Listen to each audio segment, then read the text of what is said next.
November 121 Mike, your turn. Taxiing 111. Hi, I'm Mike Thompson, and welcome to 121 Point Mike Ground School. Hold on for exactly 4 minutes, and I'll tell you what this video is about. Have you figured it out yet? This video is about holds.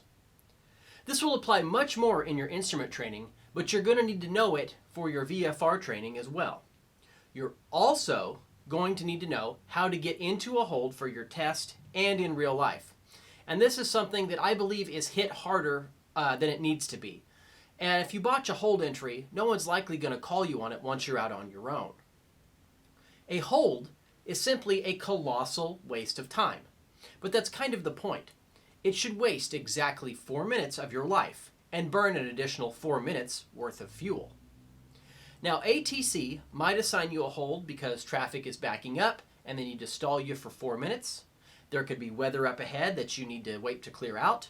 Or maybe you're on instrument approach and a hold is used as a way to change direction and altitude instead of a procedure turn.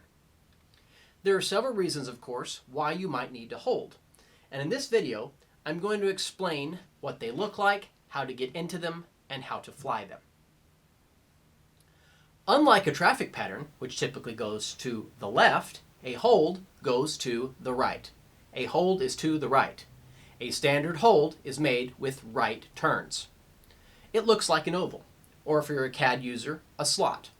It's defined by a fix and a course. A hold is divided into 4 segments, each 1 minute long. The idea is to make your inbound leg 1 minute long, and once you cross the fix, you will enter a standard rate turn and fly a parallel outbound course. Since this 180 degree turn is its standard rate, it should take you 1 minute to make this first turn. You'll fly your parallel outbound leg for a minute and then make another standard rate turn to the right and fly back on your inbound leg so that you have 2 minutes worth of turns and 2 minutes worth of straights for a total of 4 minutes. Now, this is true if there's no wind.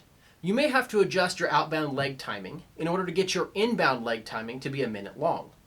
You will also have to set up crosswind correction on your inbound and outbound legs. The goal here, though, is just to fly the slot shape with an inbound leg that's 1 minute long. To start a hold, you're going to fly to your assigned fix. Now here's the tricky part, the entry. Depending on which direction you're coming from in relation to your holding course, you will use one of 3 procedures to properly enter the hold. This is what you need to know for your written and practical tests, especially your instrument one. The simplest entry is a direct entry. Once you cross your fix, you'll simply turn toward your parallel outbound course and fly it. The direct entry works if you're coming in on this side of the hold. I was taught with this little diagram that I'm going to show you now. Visualize your hold on top of your heading indicator. Imagine there's a little horizontal bar running across the heading indicator, like so. Now if it's a standard hold, and standard holds are to the right, you're going to use your right arm to lift up that horizontal bar about 20 degrees. We're going to add one more part of this little diagram, and that goes from the center all the way to the top. This is your current heading. Your heading indicator now has 3 sectors. You have a large one down here at the bottom, you have a small pie-shaped wedge here in the top right, and you have this obtuse piece here in the top left.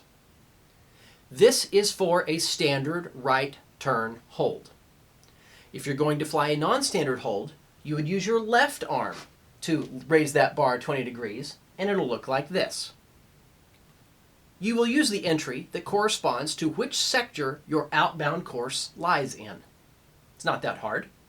If it lies in the big bottom portion, you're going to use a direct entry. So you can see that a direct entry is useful for a total of 180 degrees. If your outbound holding course lies in the obtuse portion, then you're going to use a parallel entry. And if your outbound course lies in the acute pie wedge, then you'll use a teardrop entry.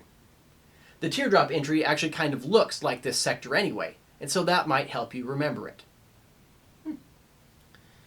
Now that you know the names of the 3 types of entries, direct, parallel, and teardrop, I will show you what each of these looks like from above. On a direct entry, you'll simply turn toward your outbound course once you cross your fix. So if you're coming from anywhere over here, you simply make your right turn outbound.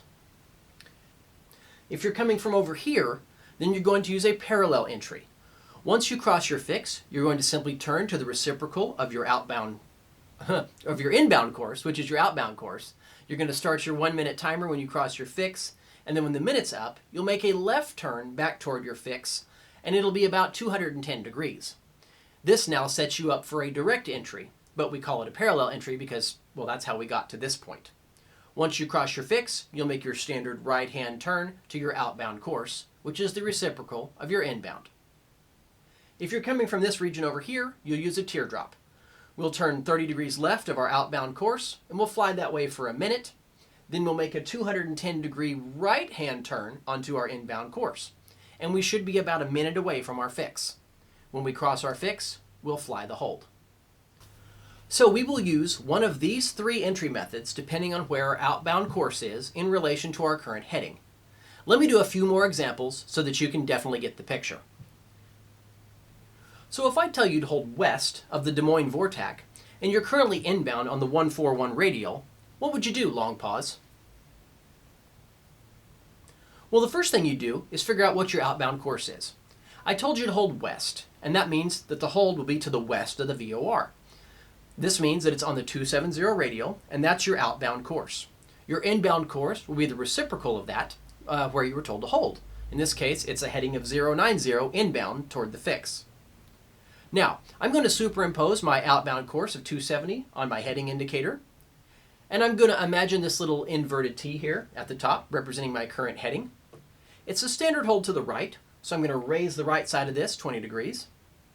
I'm currently heading 321, and my 270 is over here. So what kind of entry am I going to use for this hold? Long pause. I have to use a parallel entry, don't I? I'm going to fly through my fix, then I'm going to turn parallel to my outbound course. I'll fly this way for a minute, then make a left turn toward the protected side of the hold. It'll be about 210 degrees in this case. Then it'll be about a minute back to my fix. Once I cross the fix, I'll turn right at standard rate, 180 degrees, plus or minus a few, of course, to set up for any wind correction. Now, how do you know when to start your timer and your turn? Well, for a VOR, you'd wait for a to-from flag switch. For an ADF, it'll be when the needle flips. If it's on a specific DME, then it's when you reach that distance from the nav aid. If it's an outer marker, it'll be when the signal fades. Now, one note on outer markers. If you're holding out the outer marker, it'll only be audible for maybe 10 seconds as it goes from soft to loud to soft. So one couldn't possibly convey much information in that amount of time if it were to start talking instead of beeping. And going back to our previous example at Des Moines, if you're coming in from anywhere up here, you're going to use a teardrop entry. And anywhere back here, you'd use a direct entry and just turn outbound when you cross your fix. Let's do another example. Say you're inbound on Victor 140 to the Razorback Vortac and you're 36 miles out. So you're given this instruction. Cirrus 121 Mike, hold west on the 15 DME on radial 264, left turns. What do you do? Well, radials are measured from the nav aids, and you're holding west of the 15 DME, Victor 140, is on the 264 radial, so you're heading 084 inbound, right? This one's easy. Your outbound is 264, and that's down here in the direct entry zone. You're already on the correct radial, but the one catch here is that you're told to make left turns. So you'll enter directly, but you'll turn left in this hold. Make sense? I'll make up a weird one. Say if you're flying northwest from Tulsa on the 310 radial, you're told to enter a hold north of the Frax intersection. If you're told to hold some direction in relation to a fix, then this is your outbound course, and you simply visualize that on your heading indicator. You fly 310, and when you reach Frax, you'll just teardrop in, right? Here's your visual aid, and the turns are standard to the right, and your outbound course is over here. So we'll turn to 330 upon passing Frax, fly for 1 minute, before turning back inbound to the right. This is completely made up, and there is no published hold at Frax, but you might be asked to do this. You never know. This example also had you hold off the runway, off the airway, which is very unlikely. But this extreme example should show you that you can get into a hold from anywhere.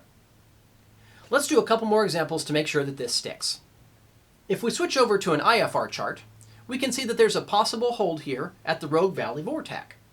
Its arrows show that it goes to the right, and our entry will depend on which airway we're on. What would we do if we're inbound on the 297 radial? We're presumably heading about 117, so we'll put that at the top. It's a standard hold, so our right end is higher.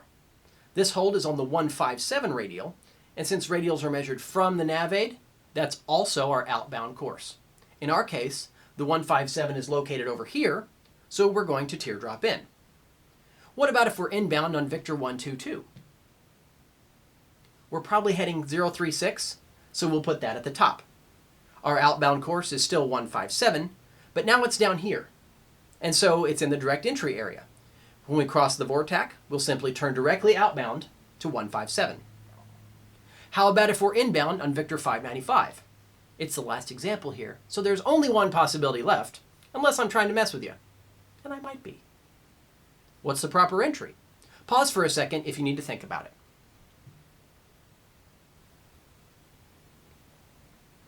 It is indeed parallel. Hopefully you got that. Holds aren't that complicated, really, and they're a complete waste of time. That's the point.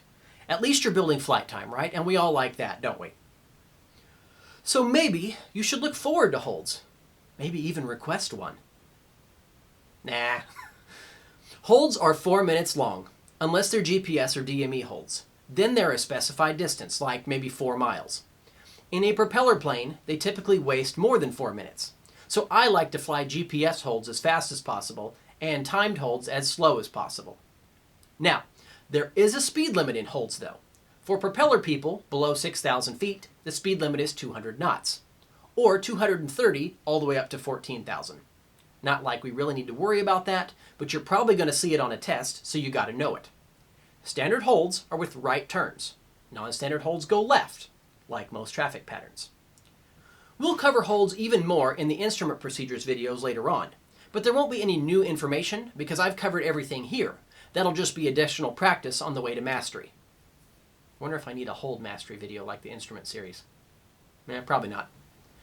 But go ahead and subscribe if you haven't already. That'll certainly help me out, as will leaving a bunch of comments down below. And stay with me on 121 Point Mike.